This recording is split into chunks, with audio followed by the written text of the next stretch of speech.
Bonjour à tous, mes respects, mes amours, mes partenaires, mes superviseurs, parce que je n'ai pas de patron, mais j'ai des superviseurs.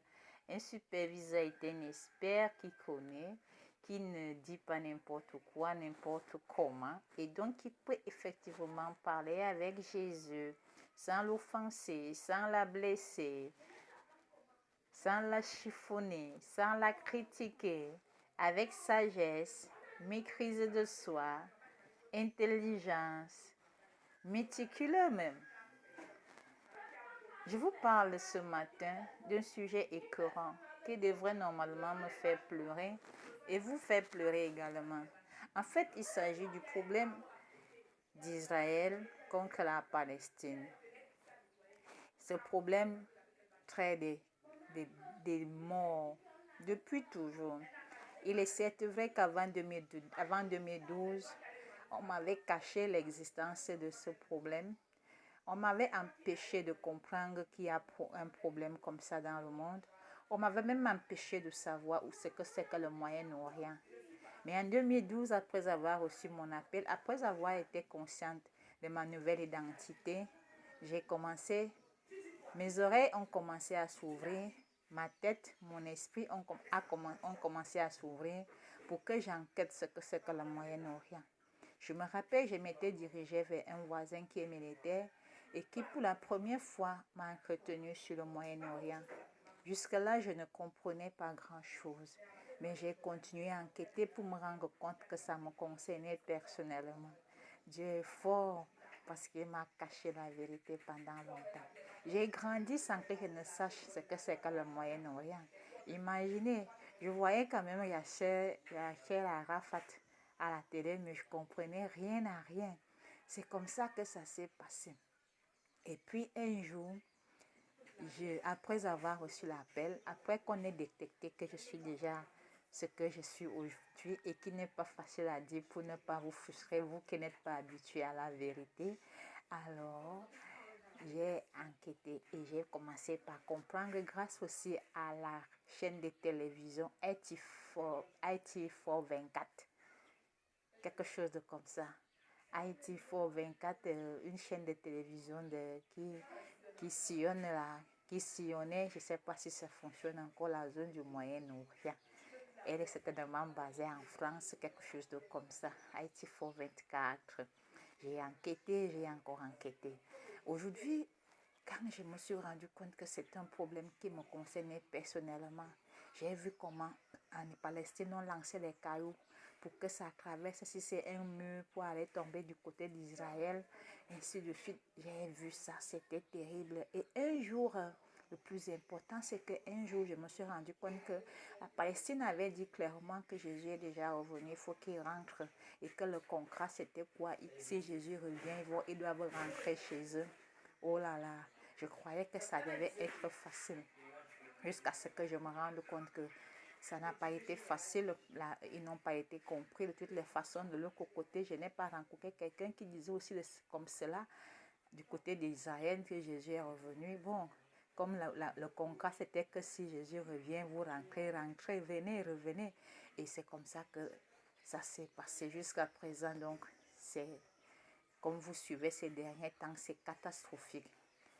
Israël a été attaqué, certainement suite à un geste qui s'est fait quelque part dans le monde qui n'a pas plu à Dieu. Et on a attaqué Israël et Israël a riposté de manière très difficile.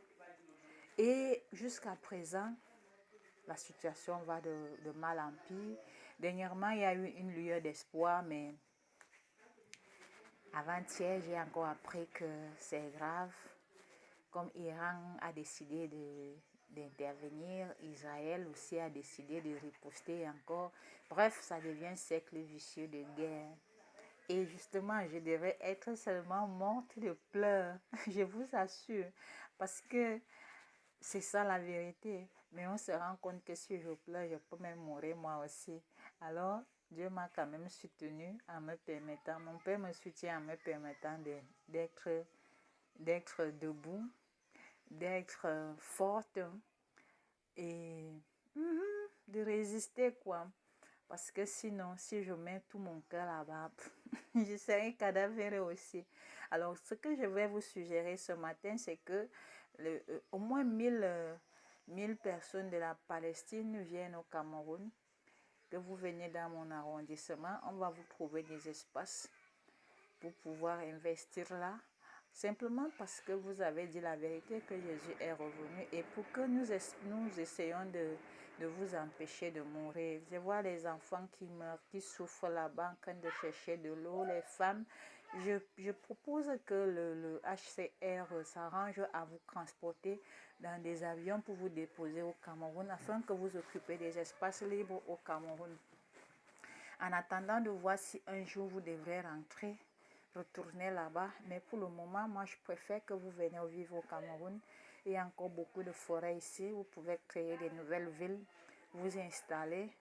Et je crois que c'est ça le début de solution. Pour que tout le monde ne meure pas en étant là-bas, puisque vous n'arrivez pas à arrêter les hostilités. Donc, venez, prenez les Palestiniens dans les avions qui portent beaucoup de personnes à la fois, là, pour qu'au moins 1000 viennent au Cameroun s'installer. Et la terre ici, elle est fertile. On va faire l'agriculture et puis vous allez d'abord manger comme les Africains. Et puis on va chercher les institutions d'aide pour que on vous envoie, ou on puisse aussi avoir la nourriture des Blancs, pourquoi pas.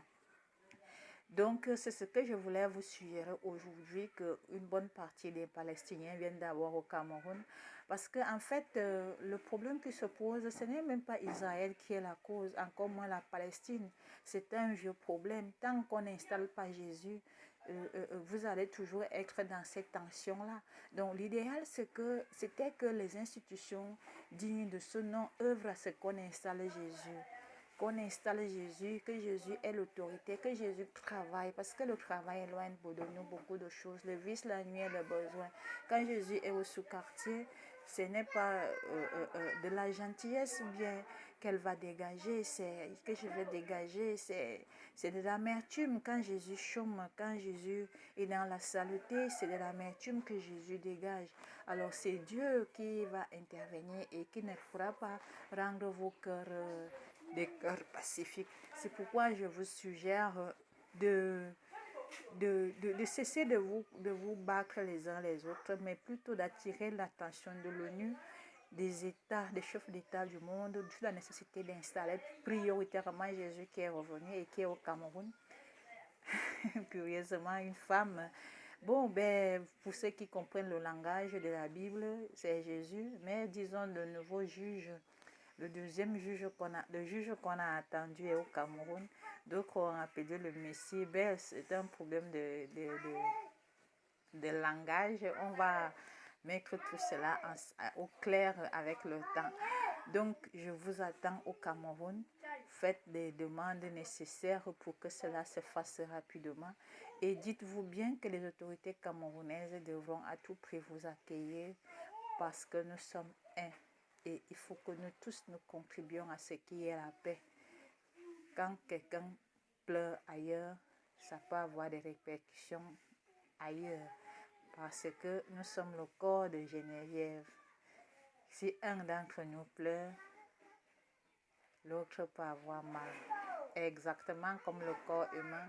Quand le doigt fait mal, le reste du corps fait mal. Alors, nous sommes ensemble. Fortifiez-vous. Autant que faire se peut, si ton prochain ne peut pas te fortifier, entre dans ta chambre.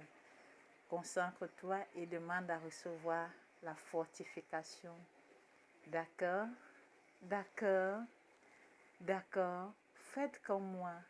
Si tu n'as pas d'associé pour te fortifier, demande au Seigneur de te fortifier pour résister avant que les beaux jours ne viennent.